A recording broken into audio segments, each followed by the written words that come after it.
got Damien set up here on a bike fit jig, and it's very similar to the position to the one he is on his Ventum.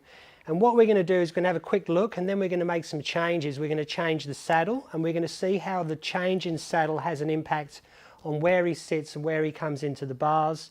We're then going to change the bars themselves and see the impact that that has, and how these changes and how the equipment choices can relate to the most common bike fit issues that we see, the most common overuse injuries, the most common complaints that I see coming through, such as neck and shoulder pain, saddle sores, lower back pain, that sort of thing.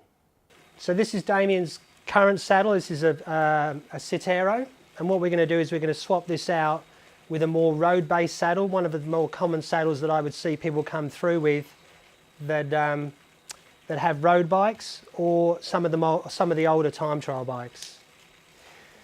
So we've changed the saddle out, and now we're using a Physic Arione.